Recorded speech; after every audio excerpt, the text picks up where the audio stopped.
Good morning. और कैसे हो गांव वालों? अच्छे हो? ओके, तो अपना ख्याल रखो। ठीक है, और क्लासेस करते रहो, वीडियोस आती रहेंगी, देखते रहो। ठीक है, और असाइनमेंट्स जो है जो दिया जाता है उसको सबमिट करते रहो। ओके, तो चलो आगे बढ़ाते हैं डिस्कशन को। सो हम पोलन ग्रेन्स के बारे में बात कर रहे थे। ठीक है, हमने स्ट्रक्चर के बारे में बात किया लास्ट टाइम।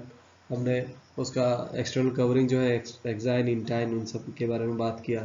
ठीक है, अभी मैंने 3-4 पॉइंट्स यहाँ पे मेंशन किए हैं अबाउट पोलन ग्रेन्स, उसको हम देख लेते हैं।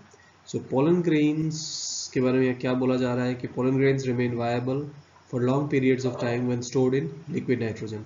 द टर्म वायबल मीन्स कि वो फंक्शनल रहता है या फिर डेवलपमेंट करने के लायक रहता है। ठीक है, for long periods of time and stored in liquid nitrogen. Liquid nitrogen में जो storage होता है that is around the temperature which is achieved is around 196 degrees in minus. Okay, so यहाँ पे जो है पोलन ग्रेन्स को स्टोर किया जा सकता है। ठीक है, कुछ स्पेशल स्टोरेज यूनिट्स होते हैं जिनको पोलन बैंक्स कहते हैं, वहाँ पे पोलन ग्रेन्स को स्टोर किया जाता है। और ये जो -196 डिग्री का जो ये वैल्यू दिया हुआ है स्टोरेज के लिए, यहाँ पे स्टोर करने का जो प्रोसेस है, इस टेम्परेचर को अचीव करके वहाँ पे चीज़ों को स्टोर करने का जो प्रोसेस है उसको क्रायो प्रिजर्वेशन भी कहते हैं। ठीक है, क्रायो प्रिजर्वेशन, क्रायो मतलब ठंडा, बहुत ठंडा, अतिपात ठंडा। ठीक है, तो क्रायो प्रिजर्वेशन कहते हैं उसको। सो क्रायो प्रिजर्वेशन का ये जो पॉइंट मैंने बताया, at -196 degree Celsius whenever you store something it becomes a part of cryopreservation. Okay, तो ये एक बड़ा ही इंपॉर्टेंट क्वेश्चन बन सकता है यहाँ पे। Mention the temperature at which cryo preservation is done. तो ये हमेशा याद रखना, और किस चीज़ में स्टोर किया जाता है उसको भी कभी कभार पूछा जाता है। ठीक है, तो वो लिक्विड नाइट्रोजन है। Okay, liquefied nitrogen. ओके, सो ना पोलन ग्रेन्स, तो क्या होता है कि एक ऑटम से एक सीजन होता है, सॉरी नॉट ऑटम, सीजन होता है जिसमें फ्लावर्स बहुत फूलते हैं। ठीक है, स्प्रिंग का सीजन। तो उस टाइम पे क्या होता है कि काफ़ी मतलब हवा चलते रहता है, फिर क्या होता है कि हवा में काफ़ी पोलेंस जो है वो घूमते रहते हैं। तो ऐसे मौसम में क्या होता है कि बहुत सारे लोग एलर्जीज डेवलप करते हैं। ठीक है, छींकना, है ना, खांसी होना, ये सब प्रॉब्लम्स इन लोगों को होता है।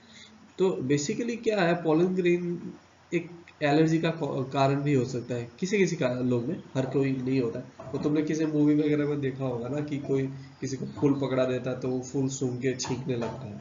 तो वो जो चीज़ है, वो एलर्जी जो है वो पोलन की वजह से आ रहा है। ठीक है, so some people are allergic to pollen grains. Now there is a very important plant, ये बड़ा मतलब दुष्ट प्रकृति का पौधा है जिसका नाम है पार्थेनियम। ठीक है, इसको कॉमन लैंग्वेज में इसको कैरेट ग्रास भी बोलते हैं। कभी वो रोड के साइड्स में तुम लोग देखना, कुछ कैरेट का अगर तुमने लीफ वगैरह कभी नोटिस किया है, उसी की तरह मतलब जिसका फॉलिएज है वैसे टाइप का एक प्लांट दिखेगा तुम लोगों को। ठीक है, जिसका नाम है parthenium. Okay, it's also known as carrot grass. So it's an important contributor in case of pollen allergies. Now pollen grains जो है, they are very good source of energy. Okay, so pollen grains they are also used as food supplement. जैसे supplement होता है ना, कोई वो powder वाउडर में कुछ सामान आता है जो लोग जिम विम जाते हैं वो लोग खाते हैं। ठीक है, उसको सप्लीमेंट बोला जाता है। तो वैसे सप्लीमेंट के तरीके से पोलन ग्रेन को भी यूज़ किया जाता है। एथलीट्स जो खेल कूद करते हैं या फिर जो घोड़े वगैरह होते हैं जो रेस में दौड़ते हैं, उनको पोलन पोलन ग्रेन के सप्लीमेंट्स वगैरह भी खिलाया जाता है। ठीक है, so this was all about pollen grains. I hope this is clear. Okay, everything regarding pollen grains. Okay, I'll come back to pollen grain again when I come to this topic. Okay, when I come to this diagram, I'll show you whatever else is left. ठीक है, okay, now चीज़ों को आगे बढ़ाते हैं। पहले इसको थोड़ा सा मिटा लूँ। ठीक है, थोड़ा साफ सुथरा दिखना तो चाहिए ना, है ना। चलो, तो अभी स्टार्ट करते हैं और एक टॉपिक जिसका नाम है माइक्रोगैमेटोजेनेसिस। इससे पहले अगर तुम लोग को याद है तो हम लोगों ने एक दूसरा टॉपिक किया था, ठीक है, जिसके साथ इसका नाम का थोड़ा बहुत मेल है। वो था माइक्रो स्पोरोजेनेसिस। चीजों को थोड़ा ध्यान में रखना, ठीक है। हमने पहले डिस्कस किया था माइक्रो स्पोरोजेनेसिस, अभी डिस्कस करने जा रहे हैं माइक्रो गैमेटोजेनेसिस, ठीक है। तो माइक्रो स्पोरोजेनेसिस जब हुआ था वहां पे तुम्हारा पॉलन ग्रेन फॉर्म हुआ था, ठीक है ना। वहां पे तुम्हारा क्या था कि पॉलन ग्रेन फॉर्म हुआ था, वही टेट्राड वेट्राड का स्ट्रक्चर बना था। मैंने टेट्राड्स के डिफरेंट टाइप्स बना के डायग्राम बना के तुम लोगों को मैंने एक्सप्लेन किया था। वो सारा प्रोसेस जो था पॉलन ग्रेन का formation, okay, that was micro sporogenesis.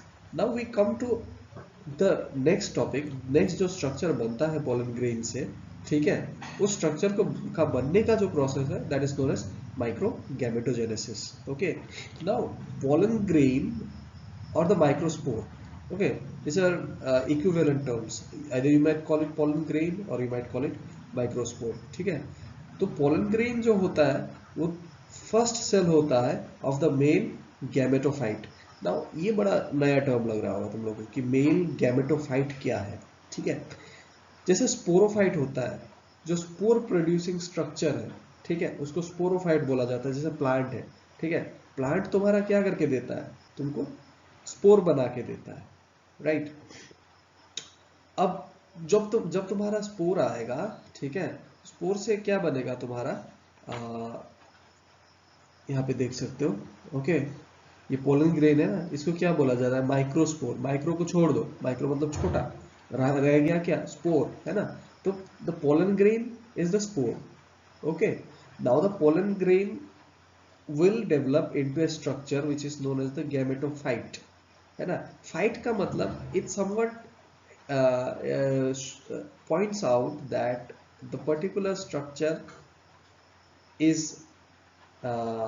Similar to that of a plant. Phyte का मतलब प्लांट होता है, ठीक है। तो sporophyte, spore producing structure, gametophyte, gamete producing structure. Now the sporophyte gave you the spore, that is the pollen grain. मतलब plant body जो था, है ना, तो उसने तुमको क्या दिया, उसने तुमको पोलन ग्रेन दिया, ठीक है। और अभी जो है यहाँ पे तुम्हारा उस पोलन ग्रेन के जर्मिनेशन बोलो, सॉरी नॉट जर्मिनेशन, उसका डेवलपमेंट बोलते हैं, ठीक है। उसका डेवलपमेंट की वजह से तुम्हारा क्या हो रहा है, तुम्हारा गैमेटोफाइट का फॉर्मेशन हो रहा है। मतलब ऐसा स्ट्रक्चर फॉर्म हो रहा है जो तुमको गैमेट देगा, ठीक है। तो तुम्हारे पास प्लांट था, वो तुम्हारा स्पोरोफाइट है ना। तो उसने तुमको स्पोर दिया। कैसा स्पोर दिया, माइक्रोस्पोर दिया। इस माइक्रोस्पोर को हमने क्या बोला, पोलन बोला। पोलन को यहाँ पे क्या बोला जा सकता है, the first cell of male gametophyte. Male word में क्यों यूज कर रहा हूँ, क्योंकि पोलन ग्रेन जो है वो मेल स्ट्रक्चर से आया है, वो स्टेमन से आया है ना, तो मैं यहाँ पे मेल वर्ड का यूज कर रहा हूँ। तो पोलन ग्रेन दिया, तो पोलन ग्रेन का जब डेवलपमेंट होगा वहां से आएगा मेल गैमेटोफाइट।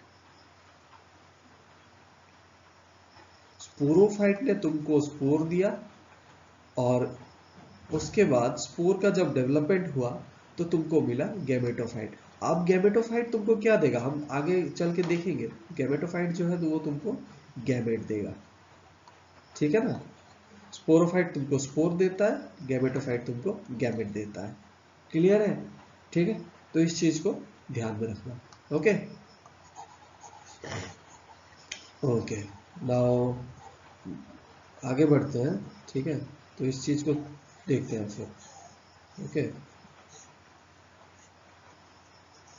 बड़ा मजेदार इरेजर है ना, तो यहाँ देखिए, चलो। सो it represents the immature male gametophyte. The pollen grain will represent the immature male gametophyte, okay, or the male gamete producing structure, okay.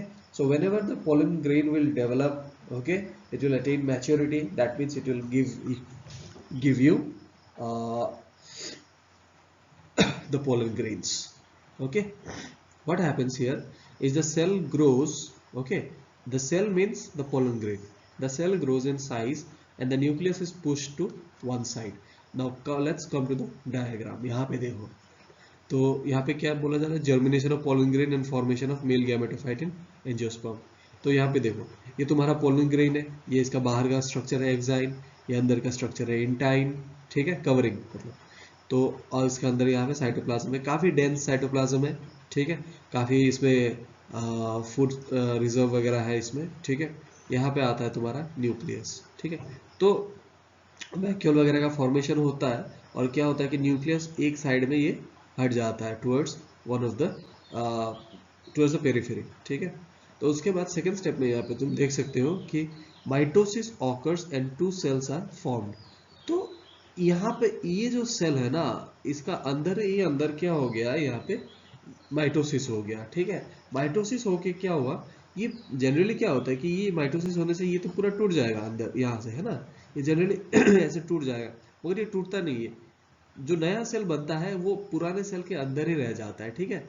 ये जो नया सेल यहाँ पे बन रहा है मान लो, तो ये क्या है, ये पुराने सेल के स्ट्रक्चर के अंदर ही रह गया है. Okay okay. Now what happens, जो ये डिवीजन है, इस डिवीजन में तुम देख सकते हो कि ये अगर नया सेल है, ठीक है, और ये पुराना सेल का न्यूक्लियस है, ठीक है, तो ये पुराना सेल है, ये बड़ा है ना. नया जो बना वो छोटा है, सेल के अंदर है, मतलब रहने के लिए दे रहा है जगह, मान लो ऐसे, ठीक है, मगर ये जो पुराना वाला है वो काफी बड़ा है. तो mitosis occurs and two cells are form. Now this two cells are unequal in size. एक स्मॉल सेल बनता है, एक लार्ज सेल बनता है. स्मॉल वाला सेल ये वाला जिसको मैंने ये लाल कलर के अंदर रखा है, तो इसका जो नाम है, इसका नाम है जेनरेटिव सेल. जो लार्ज है, जो बड़ा वाला सेल है, उसका नाम है ट्यूब सेल या फिर वेजिटेटिव सेल. हम जनरली ये टर्म दोनों काफी मतलब इंटरचेंजेबली यूज करते रहते हैं, तो दोनों टर्म्स को थोड़ा ध्यान रखो, ठीक है. So you have the large cell which is known as the tube cell or vegetative cell, and the smaller cell which is known as generative cell. Now the generative cell is it has the cytoplasm which is filled with nutrients, ठीक है. सो generative cell के पास nutrients होता है, ये cytoplasm है इसका. और ये वेजिटेटिव सेल जो है, ठीक है, the vegetative cell, okay, you can see it here. Okay, so there's a slight mistake here which has happened, okay, while putting down the notes. Okay, so a small mistake has occurred while I was writing the notes. Okay, this part, cytoplasm is filled with nutrients, ये इसका part है, ठीक है. ये tube cell का description है. लिखने के टाइम पे इस चीज को थोड़ा ध्यान से लिखना, ठीक है. और जिसने ऑलरेडी लिख लिया होगा तो वो वापस जाके एक बार इस चीज को करेक्ट कर लेना, ठीक है. So the generative cell it divides to form the two non motile male gametes. Okay, generative cell से तुम्हारा जो है गैमेट फॉर्म होता है, और जो तुम्हारा ट्यूब सेल है वो उसका स्ट्रक्चर देता है, ठीक है. And the cytoplasm of the tube cell is filled with nutrients, you can see here, ठीक है. So you have the tube cell nucleus here. Okay, so this one is the generative cell. Generative cell में क्या होता है कि यहाँ पे एक लेयर होता है, कैलोस का लेयर होता है, बाद में ये डिसॉल्व हो जाता है, और जब डिसॉल्व हो जाता है तो इसी साइटोप्लाज्म के अंदर ये सेल आ जाता है, ठीक है. तो उसके बाद क्या होता है कि यहाँ पे तुम देख सकते हो कि बाद में in further steps of development what happens is that this cell here, the generative cell, it divides to form two gametes, the two male gametes, ठीक है. तो एक है ट्यूब या फिर वेजिटेटिव सेल, दूसरा वाला है तुम्हारा जेनरेटिव सेल. ट्यूब सेल वो बड़ा स्ट्रक्चर, जेनरेटिव सेल तुम्हारा जो गैमेट्स देता है, गैमेट्स प्रोड्यूसिंग, ठीक है. ये तुम्हारा जनरेटिव सेल हो गया. अब क्या है कि ये जो स्ट्रक्चर बना है यहाँ पे, जिसमें दो न्यूक्लियाई है, दो सेल्स है, ये भी एक सेल है और ये भी एक सेल है, ठीक है. तो ये जो स्ट्रक्चर बना है यहाँ पे, तो इस स्ट्रक्चर को अगर देखा जाए ध्यान से, ठीक है, तो इस स्ट्रक्चर को अगर देखा जाए, just a minute, okay, structure को अगर यहाँ पे देखा जाए तो ये कंप्लीट स्ट्रक्चर में क्या है कि यहाँ पे वैक्यूल है, ठीक है, ये इसका जनरेटिव सेल है, ठीक है, और ये जो पूरा का पूरा स्ट्रक्चर है ये तुम्हारा वेजिटेटिव सेल है, ठीक है। So we have 2 cells here, okay। now this structure, इस स्टेज पे क्या होता है, जनरली पोलन ग्रेन जो है वो उसका जो फ्लावर ऑफ ओरिजिन है, जिस फ्लावर के ऊपर वो ओरिजिनेट किया है, उससे वो निकल के अब मान लो उसी फ्लावर में या किसी और फ्लावर के वो स्टिग्मा पे जाके पड़ता है, ठीक है। स्टिग्मा क्या है वो मैं बाद में समझाऊंगा, मगर ये पोलन ग्रेन का जो है यहाँ पे ट्रांसफर हो जाता है, ठीक है। तो ऐसा स्ट्रक्चर होता है, वो जिस स्ट्रक्चर के ऊपर तुम्हारा इसको बोला जाता है स्टिग्मा, इसको बोला जाता है स्टाइल, ठीक है, इसको बोलते हैं ovary. This is the female part of the flower, ठीक है, this is the female part of the flower. I think you might have seen this diagram in class 11, okay. तो ये स्टिग्मा है, तो इसके ऊपर ये पोलन ग्रेन जो है आके डिपॉजिट होता है, ठीक है। जब पॉलिनेशन होता है, ये टर्म तुमने सुना होगा, pollination. Pollination is transfer of pollen grain from the anther to the stigma of a flower, ठीक है। तो इसका जब यहाँ पे ट्रांसफर होता है तो ये काफी एक ड्राई डेसिकेटेड स्ट्रक्चर है, ड्राई और स्ट्रक्चर जिसमें पानी का अमाउंट जो है वो काफी कम है। तो जैसे वो यहाँ पे पड़ता है तो इस स्टिग्मा के यहाँ पे जो फ्लूइड है उसको एब्जॉर्ब करता है, ठीक है। इसको एब्जॉर्ब करके ये स्वेल हो जाता है। जैसे मटर को तुमने पानी में भिगो दिया तो क्या होता है, मटर फूल जाता है ना। तो वैसे ये जो तुम्हारा पोलन ग्रेन है ये तुम्हारा स्वेल होने लगता है। तो किसी भी चीज को अगर उसका अंदर का पानी को खींचने का टेंडेंसी बहुत ज्यादा है, ठीक है, और उसका वॉल अगर वीक है तो ऑब्वियसली बर्स्ट हो जाएगा, है कि नहीं। इतना पानी खींचेगा कि वो अल्टीमेटली बर्स्ट हो जाएगा, है ना। उसका वाल को भी मजबूत होना पड़ेगा ताकि वो बर्स्ट ना हो। अब पोलन ग्रेन का वाल जो है वो काफी मजबूत है, इट वोंट बर्स्ट, ठीक है। पानी जितना भी खींचे पोलन ग्रेन, ठीक है, the wall won't break. But there is a very peculiar characteristics in the wall. क्या होता है कि ये जो एक्साइन है इसका पोलन ग्रेन का, ये किसी किसी जगह पे वीक होता है, ठीक है। किसी किसी जगह पे ये जो एक्साइन है उसमें डिपोजिशन काफी कम होता है स्पोरोपोलिन का, और ये काफी वीक होता है। तो ये जो वीक पॉइंट्स है इसको बोला जाता है जर्म पोर, ठीक है, GERM, जर्म पोर। तो जैसे पानी एब्सॉर्ब करता है अल्टीमेटली क्या हो जाता है, ये जो पोलन ये जो तुम्हारा ट्यूब सेल था, ट्यूब सेल का साइटोप्लाज्म अब एक ऐसे लंबा एक ट्यूब के आकार में वो बड़ा होके बाहर निकलने लगता है। कहाँ निकल रहा है, ये यहाँ पे पोलन ग्रेन आके गिर गया, ठीक है। उसके बाद पानी इसने खींचा और इसका अंदर स्टाइल के अंदर ये एक ट्यूब जैसा स्ट्रक्चर बना के ये एक्सपैंड होने लगा, ठीक है। क्योंकि पानी तो ये खींचे जा रहा है, इसको वीक पॉइंट एक मिल गया, यहाँ से निकल गया, पानी खींचे जा रहा है, ये एक्सपैंड होते जा रहा है। समझ रहे बात को, ठीक है ना। तो अब क्या होता है कि जनरली इस फेज में आके यहाँ पे तुम्हारा ये जो जनरेटिव सेल है वो सेल यहाँ पे इस पॉइंट पे आके वो डिवाइड कर जाता है। डिवाइड करके तुम्हें 2 गैमेट्स दे देता है, ठीक है ना। ट्यूब सेल का न्यूक्लियस तो यहीं पे रह गया, ठीक है, ये ट्यूब सेल का न्यूक्लियस है। ये आ गया तुम्हारा मेल गैमेट्स जो फॉर्म हुआ है जनरेटिव सेल से, ओके। सो यहाँ पे देखो, a pollen grain with pollen tube, a pollen grain, okay, with pollen tube carrying male gametes represents the mature male gametophyte. So what is a mature male gametophyte? This structure is the mature male gametophyte, okay. Pollen grain with pollen tube carrying male gametes. These are the 2 male gametes here, okay. These are 2 male gametes. This structure which is carrying the male gametes is called the mature male gametophyte, okay. इसको ध्यान में रखना, okay. अब ये structure कैसा है, इसमें 3 sales है। वो ट्यूब सेल जो है वो एक सेल है, ये जो 2 गैमेट्स है ये एक tube cell 2 gamete, so it is 3 celled, okay. Then you have 3 nuclei, ये ट्यूब सेल का न्यूक्लियाई है, फिर ये 2 गैमेट्स में जो न्यूक्लियाई है, तो फिर 3 न्यूक्लिएटेड हो गया। रिमेंबर दिस टर्म, ये चीज जो है ना, मैंने बताया अभी, ये बहुत इंपॉर्टेंट है, ठीक है। ऐसे एग्जाम में पूछा जाता है कि जो मेल गैमेटोफाइट होता है उसमें कितने सेल्स होता है या उसमें कितने न्यूक्लियाई होते हैं, ठीक है। So we have a total of 3 cells and we have total of 3 nuclei, okay. सो it's altogether 3 cell and 3 nucleated, okay. Now let's see the number of chromosomes, okay. तो यहाँ पे जो पोलन ग्रेन है, पोलन ग्रेन का chromosome number n है। Meiosis पहले ही हो चुका है, जब टेट्राड फॉर्म हुआ था तभी मियोसिस हो चुका था, ठीक है।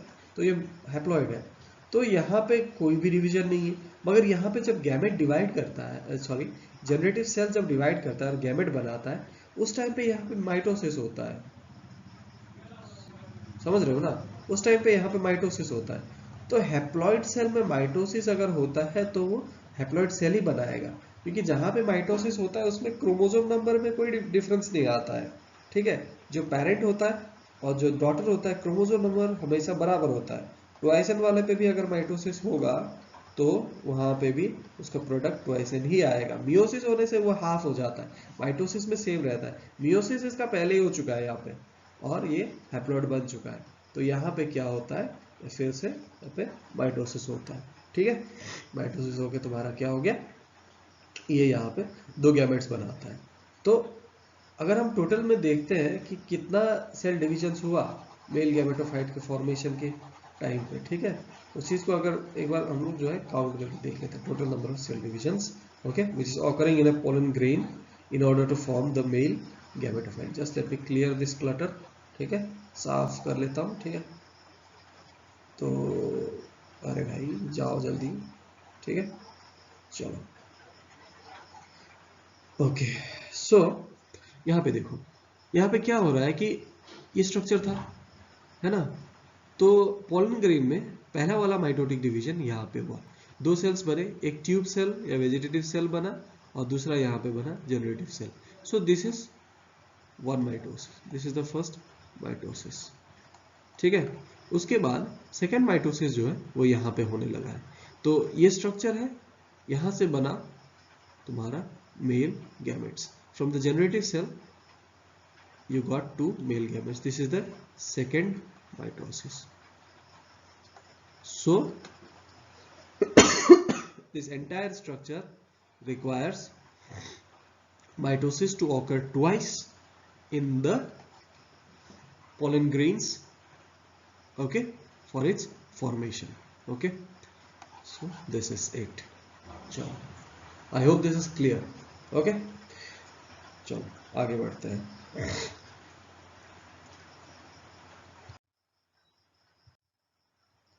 Okay, now since the male part is over, ठीक है, तो हमने वहाँ पे स्टेमन वगैरह का डिस्कशन किया, पोलन का डिस्कशन किया, ठीक है, मेल गैमेटोफाइट का डिस्कशन किया। अब मूव करते हैं towards the female reproductive structure, ठीक है। So the female reproductive structure is known as the pistil, okay. The pistil is the female reproductive structure. So this is a pistil, okay, this are the parts. अभी थोड़ी देर पहले मैंने बनाया था। You have the stigma which receives the pollen grain, okay. You have the style, ठीक है ना, style. तो स्टाइल जो है ये पोलन ग्रेन जब यहाँ पे आके गिरता है, अभी थोड़ी देर पहले बनाया ना मैंने, पोलन ग्रेन आके गिरता है तो उसका पोलन ट्यूब को यहाँ से वो पास होने देता है, ठीक है, तो उसका स्टाइल है ये।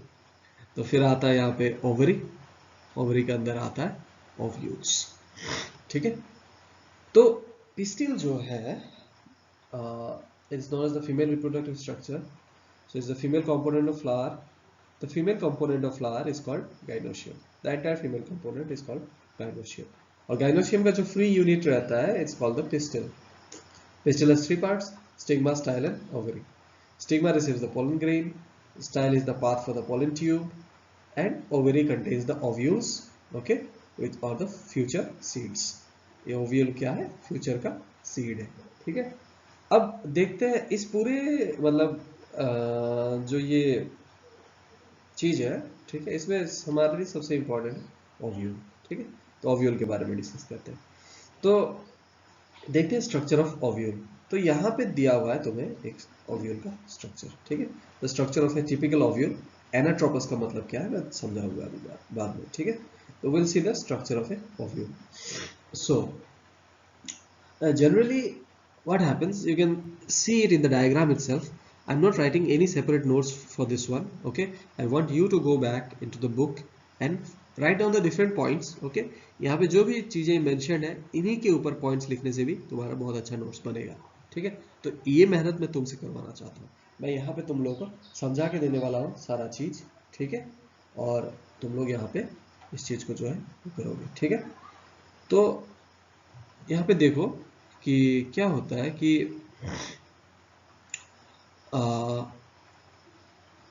ओव्यूल का जो स्ट्रक्चर है, ठीक है, ओव्यूल का जो स्ट्रक्चर है वो ये है, ठीक है। सो रफली एक बार बता देता हूँ, will come back to it again, ठीक है। So you have the this structure, okay. Now starting from here you have a salazal end, you have the reef, then you have this structure which is known as the embryo sac, okay. Then inside the embryo sac you have the antipodal cells, the two polar nuclei, the synergids, the egg और the oosphere, इस पूरे structure को बोल दिया गया है embryo sac. यहाँ पे अंदर ये जो पूरा सेल है उसको बोलते हैं सेंट्रल सेल, ठीक है। इस पे आएंगे, लंबा डिस्कशन होगा इस पे, मगर यहाँ पे गौर करने वाली चीज ये है कि ये जो सेलुलर मास है, जो तुमको डॉटेड दिख रहा है ना, इसको बोला जाता है न्यूसिलस, ठीक है, नॉट न्यूक्लियस, न्यूसिलस। एक बार पहले भी इसके बारे में बात हो चुका है, इसको बोला जाता है न्यूसिलस।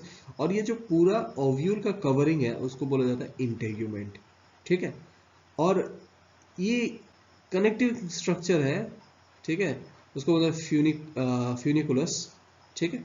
और यहाँ पे एक वास्कुलर स्ट्रैंड है जो मटेरियल्स को कंडक्ट करने के लिए, इस वास्कुलर स्ट्रैंड का नाम है वास्कुलर स्ट्रैंड। ये वास्कुलर स्ट्रैंड को वास्कुलर स्ट्रैंड बोलते हैं, ठीक है। Now this is basically the structure of ovule, will come back to it again, ठीक है, फिर से इस पे डिस्कशन होगा, okay.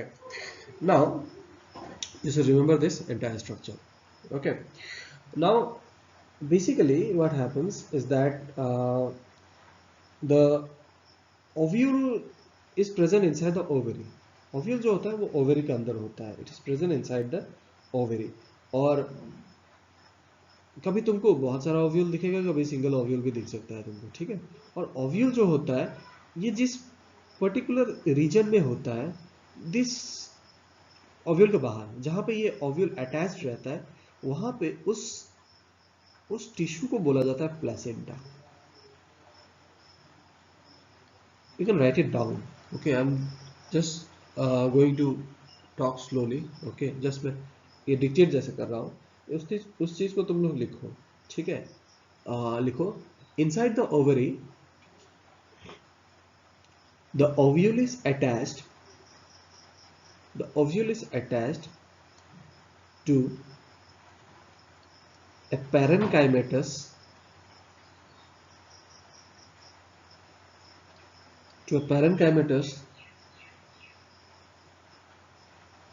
cushion-like structure called the placenta, okay, called the placenta, ठीक है, okay. So this one, so the ovules are attached to the placenta, okay. Now you have the stalk of the ovule, ठीक है। Ovule जो तुम्हारा placenta के साथ connected रहता है, ओके, जस्ट लेट मी दिखा दे तुम लोग अच्छे से, okay. So okay, I think placenta is clear है ना, जहाँ पे ओव्यूल्स कनेक्ट अटैच रहता है, ठीक है, ओके। नाउ बात यह है कि जो तुम्हारा पॉइंट ऑफ अटैचमेंट है, ठीक है, ओव्यूल का, ठीक है, यहाँ पे देखो, okay, this is known as the funiculus, okay, the funiculus, और या फिर इसको फ्यूनिकल भी बोलते हैं, ठीक है। और the point of attachment of the body of ovule, okay, with the funiculus, okay. ये फ्यूनिकुलस जो है ये कनेक्शन है, इसको अटैच करके रखता है प्लेसेंटा के साथ यहाँ पे फ्यूनिकुलस, और फ्यूनिकुलस और बाकी का जो तुम्हारा ओव्यूल है उसके बीच में कनेक्शन का जो पॉइंट है उसको बोला जाता है हिलम, HILUM, जो यहाँ पे दिया हुआ है, ठीक है, उसको बोला जाता है हिलम। ओके, नाउ इस फ्यूनिकुलस के अंदर एक ये जो स्ट्रैंड है, इस स्ट्रैंड का नाम है तुम्हारा वास्कुलर स्ट्रैंड, ठीक है, जो नरिशमेंट प्रोवाइड करता है, सप्लाई करता है ओव्यूल के लिए, ठीक है। अब इसके अंदर अगर यहाँ पे देखा जाए तो हम और एक स्ट्रक्चर देख सकते हैं, उसका नाम है nucellus. Nucellus is again parenchymatous tissue, ठीक है, बार बार पैरेनकाइमेटस ही आते रहता है यहाँ पे, it's a type of parenchymatous tissue, okay, the nucellus, ठीक है। और न्यूसिलस का बहुत बड़ा इंपॉर्टेंस है, तो अभी थोड़ी देर में हम लोग देखेंगे, ठीक है। नाउ ये पूरा जो ओव्यूल है इसको जो कवर करता है उस कवरिंग को बोला जाता है integument. This integument covers the entire ovule, okay. Now between the integuments there is a small gap here, okay, between the integuments, यहाँ पे देखो, between the integuments there is a small gap here, ये gap देख रहे हो ना, ये छोटा सा, यहाँ पे ये इंटेग्यूमेंट का लाइनिंग यहाँ तक आया है, यहाँ पे भी ये इंटेग्यूमेंट का ये जो कवरिंग है यहाँ तक है, मगर यहाँ पे एक छोटा सा गैप है, इस गैप का बहुत बड़ा इंपॉर्टेंस है, ठीक है। So this gap is known as the micropyle, okay, so this is known as the micropyle. Now अब ये तो पूरा मैंने पूरा ये स्ट्रक्चर बताया, इतना कुछ बताने के पीछे सबसे इंपॉर्टेंट जो स्ट्रक्चर है हमारे लिए यहाँ पे वो ये है, जो ये लड्डू जैसा अंडा जैसा दिख रहा है ना तुमको यहाँ पे, ठीक है, तो ये अंडा जैसा स्ट्रक्चर है, इसका नाम है embryo sac. The embryo sac is the most important structure in this entire ovule, ठीक है। So this is the embryo sac. अब इसको अगर ऐसे लॉन्गिट्यूडनली ऐसे हम अगर देखते हैं तो ये जो साइड है, ये जो एंड है, इस तरफ का एंड है, इसको चलाजल एंड बोलते हैं, क्योंकि इस पार्ट में ये चलाजा होता है, ठीक है। और इस एंड को बोलते हैं PYLAR, माइक्रोपाइलर एंड, ठीक है, क्या, क्योंकि यहाँ पे माइक्रोपाइल आता है, ठीक है। सो एक बार फिर से,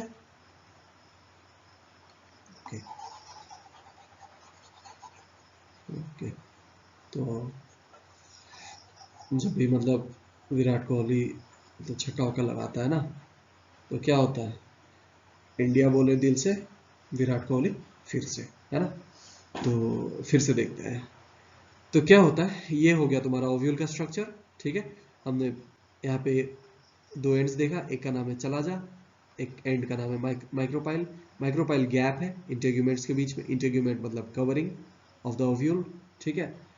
ओव्यूल के अंदर भरपूर टिश्यू होता है न्यूसिलस वाला, ठीक है, पैरेनकाइमेटस, इंटेग्यूमेंट इसको कवर करता है, बीच में होता है अंडा जैसा स्ट्रक्चर एम्ब्रायो सैक, ठीक है। और एम्ब्रायो सैक के अंदर क्या क्या है वो बाद में बात करेंगे, ठीक है।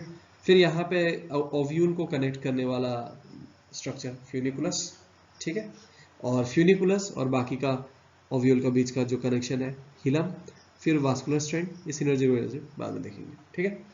अब ये तो हो गया एक टिपिकल ओव्यूल का बात। अब देखते हैं थोड़ा सा टाइप्स ऑफ ओव्यूल्स, ठीक है। तो यहाँ पे मैंने कुछ ओव्यूल के टाइप्स बता दिए हैं, इनको तुम लोग को कॉपी पे बनाना है, ठीक है, एग्जाम में आता है, ठीक है। तो अगर ओव्यूल ऐसा होता है, माइक्रोपाइल उसका ऊपर की तरफ पॉइंट करते रहता है, ठीक है, उसको ऑर्थोट्रोपस बोलते हैं। ये जो अभी मैंने बनाया है वो सेम है, ठीक है, this is anatropous, this one is hemitropous, okay, this is campylotropous, this is amphitropous and this is circinotropous, ठीक है। These are the different types of ovules, okay, this depend upon which type of flower they are found in, ठीक है। On different flowers different types of ovules are found, okay। Now ovule basically क्या है, ठीक है। इतना देर तक हमने ovule का स्ट्रक्चर पढ़ा, मगर इसका फंक्शनल एस्पेक्ट हमने नहीं डिस्कस किया है, ठीक है। तो हम थोड़ा सा अब इसका फंक्शनल एस्पेक्ट डिस्कस करते हैं। तो what basically is the ovule? Ovule is basically the megasporangium, ठीक है। वहां पे अगर तुम याद करोगे, पहले हमने माइक्रोस्पोरेंजियम पढ़ा था, यहाँ पे डिस्कस करते हैं ये ओव्यूल जो है, ये बेसिकली तुम्हारा it is the micro sporangium, sorry mega, rub it, sorry, let's put it, okay, this is the mega sporangium. Actually पूरा डिस्कशन एक तरफा होता है ना, मैं बोलते रहता हूँ, कोई हाँ या ना करने के लिए होता नहीं है, तो बीच बीच में क्या होता है, थोड़ा सा ये लैग आ जाता है। तो ओव्यूल जो है वो तुम्हारा मेगास्पोरेंजियम है, ओके।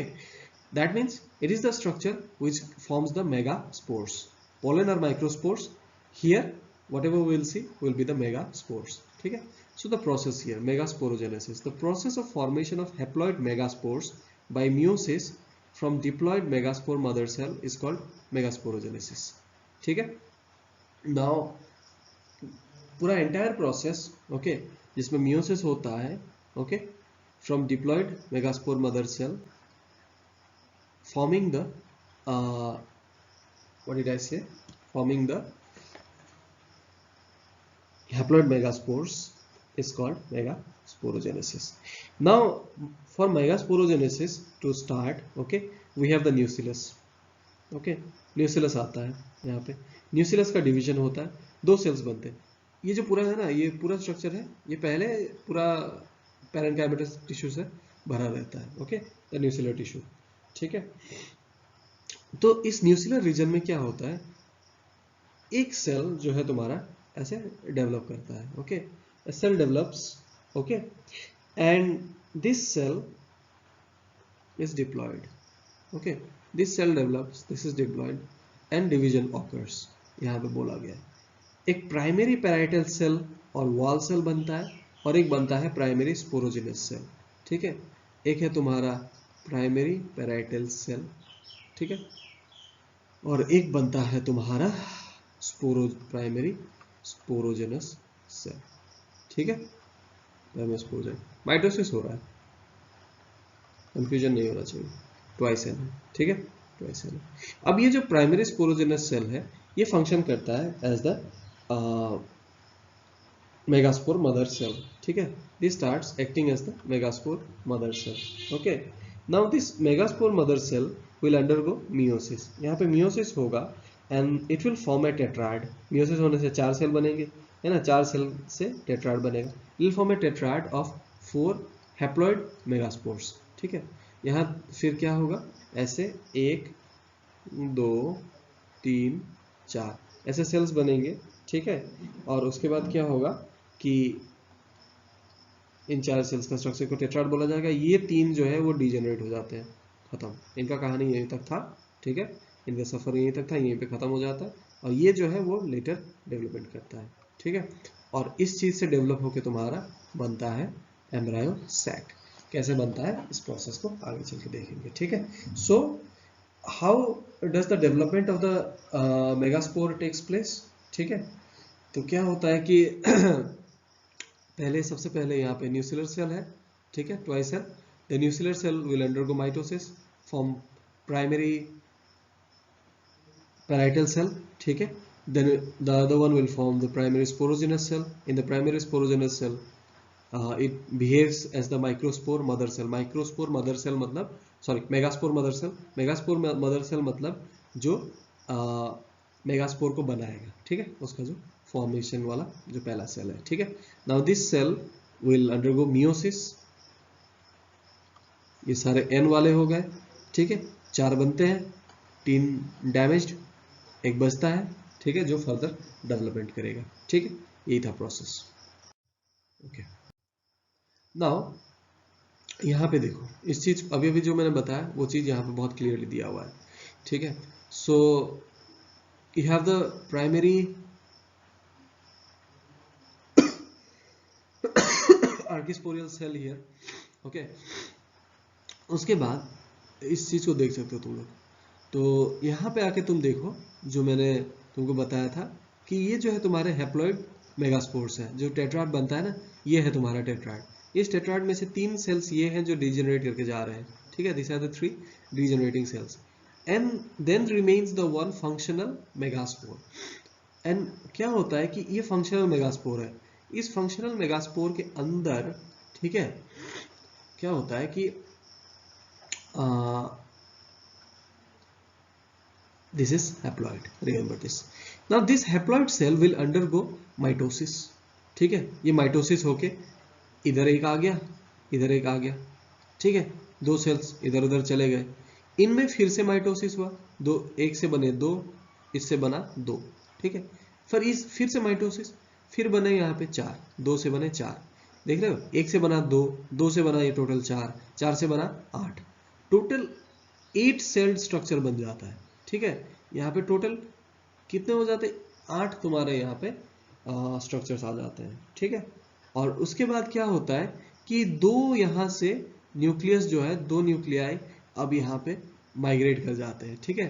टोटल यहाँ पे एक न्यूक्लियस यहाँ पे माइग्रेट कर गए, ठीक है, यहाँ पे माइग्रेट हो गया, तो जो माइग्रेट होके बीच में आ गया ना, उसको बोला जाता है पोलर न्यूक्लियाई। बाकी यहाँ पे 3 है, यहाँ पे 3 है, ठीक है, और ये तीनों अलग अलग स्ट्रक्चर्स बनाएंगे, ठीक है, और ये पूरा जो स्ट्रक्चर होगा, इस स्ट्रक्चर का नाम होगा तुम्हारा एम्ब्रायो सैक। फिर से डिस्कस करूंगा मैं ये चीज, अभी आ रहा हूं, ठीक है। तो डेवलपमेंट को देखो, टेट्राड बना, टेट्राड में तीन डैमेज, एक बच गया, जो बचा उसमें यहाँ पे माइटोसिस हुआ, यहाँ पे दो स्ट्रक्चर बना, फिर ये पोल्स पे गया, ये पोल पे गया, फिर माइटोसिस 4, फिर माइटोसिस, ठीक है, 8 बन गया, यहां से एक यहां आया, यहां से एक यहां आ गया बीच में, ठीक है, तो बीच में 2 और एंड्स पे 3, ठीक है, ये पूरा structure. Now mega gametogenesis, okay, और the development of the female gametophyte, ठीक है, the process of development of female gametophyte और मेगा गैमेटोजेनेसिस। तो जो ये फंक्शनल मेगास्पोर है, यहाँ पे देख रहे हो टर्म जो लिखा हुआ है, ठीक है, ये टर्म जो लिखा हुआ है फंक्शनल मेगास्पोर, फंक्शनल मेगास्पोर जो है, it is the first cell, okay, of the female gametophyte, मतलब फीमेल जो गैमेट प्रोड्यूसिंग स्ट्रक्चर है उसका पहला सेल है ये तुम्हारा फंक्शनल मेगास्पोर, ठीक है। तो फिर ये सेल जो होता है, it enlarges, okay, then it undergoes mitosis thrice, यहाँ पे एक माइटोसिस, दो माइटोसिस, 3 माइटोसिस, टोटल इस सेल का क्या होता है, 3 माइटोटिक डिविजन्स होता है, okay, 3 mitotic divisions takes place, okay, 3, और ये कैसा माइटोसिस है, इसको बोला जाता है फ्री न्यूक्लियर, ठीक है, just the nucleus divides but the cell doesn't divide, okay, there is no formation of cell wall up to this, यहां तक, ठीक है।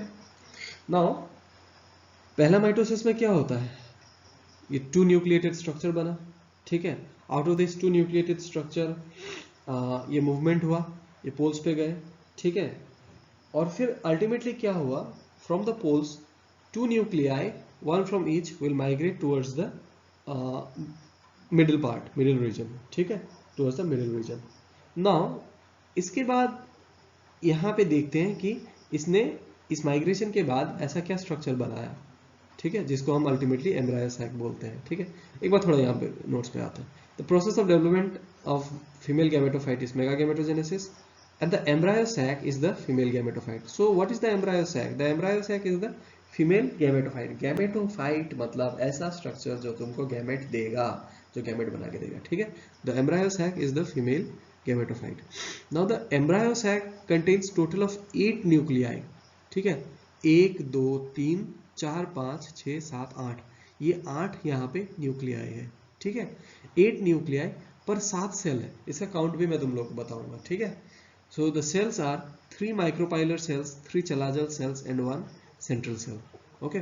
Now let's come to this count, ये कैसे होता है, देखो ये 3 न्यूक्लिया यहाँ पे जो रुक गया, ठीक है, इन 3 न्यूक्लियाई में क्या होता है, ये मान लो ये माइक्रोपाइलर एंड है, ये चलाजल एंड है, ठीक है, मैंने थोड़ी देर पहले माइक्रोपाइल क्या है उसको बताया था, जो गैप था ना इंटेगुमेंट्स के बीच में वो माइक्रोपाइल था, और उसका डायरेक्टली ऑपोजिट पे क्या होता है, चलाजा आता था, ठीक है।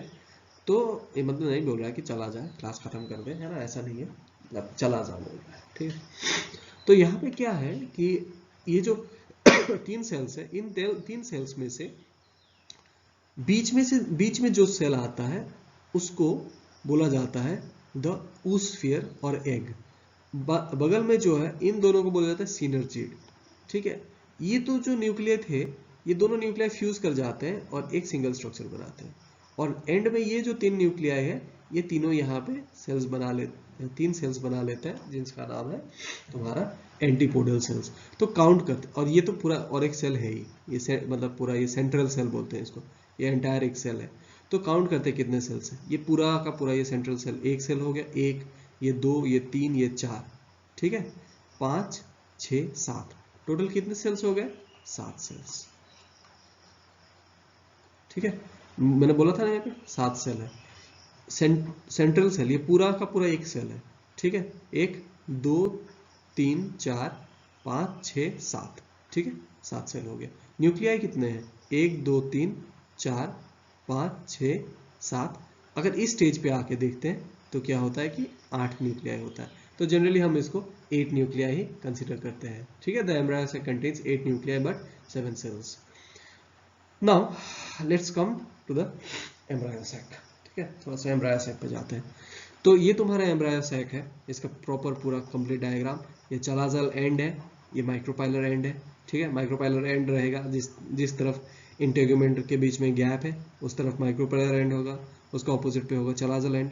तो माइक्रोपाइलर एंड पे देखोगे तो यहाँ पे 3 सेल्स का एक सिस्टम मिलेगा। ठीक है, इसको बोला जाता है एग एपेरेटस। तो यहाँ पे क्या है, बगल में जो 2 सेल्स है इनका नाम है सिनर्जिड, बीच में है तुम्हारा oosphere या फिर एग भी बोला जाता है इसको, oosphere not oospore, oosphere, these are synergids. बीच में पोलर न्यूक्लियाई। ठीक है, ये वैक्यूल वगैरह है। ये पूरा का पूरा स्ट्रक्चर जो है तुम्हारा वो क्या है, सेंट्रल सेल है। और चला जा के तरफ देखोगे तो 3 तुम्हें एंटीपोडल सेल्स मिलेगा। ठीक है, the 3 micropylar cells consist of 2 synergids and 1 egg or oosphere. Now this egg or oosphere represents the female gamete of the embryo sac. तो अल्टीमेटली हमने इतना जो प्रोसेस देखा, इसके पीछे हमारा टारगेट क्या था, हमको गैमेट चाहिए था, मेल गैमेट। ठीक है, sorry female gamete. Male gamete तो हमने कब का प्रोड्यूस करके रख दिया है वहाँ पे। ठीक है, 2 मेल गैमेट्स आ रहा है उसमें पोलन ट्यूब में। ठीक है, 2 मेल गैमेट्स ऐसे पोलन ट्यूब में वो अभी हमारी तरफ आ रहा है। ठीक है, और ये यहाँ पे हमको चाहिए था फीमेल गैमेट, तो अपना फीमेल गैमेट मिल गया oosphere। ठीक है, ये अपना फीमेल गैमेट है। उसके बाद यहाँ पे मिला सेंट्रल सेल के अंदर का ये न्यूक्लियाई। ठीक है, it has 2 polar haploid nuclei which later fuse and become diploid. ये बाद में इसका फ्यूजन हो जाता है। ठीक है, और ये यहाँ पे डिप्लॉयड हो जाता है। और ये जो चलाजल एंड की तरफ है, यहाँ पे तुम्हारे 3 तुम्हारे एंटीपोडल सेल्स हैं। ठीक है, okay, now one more thing, just to wind up this entire thing,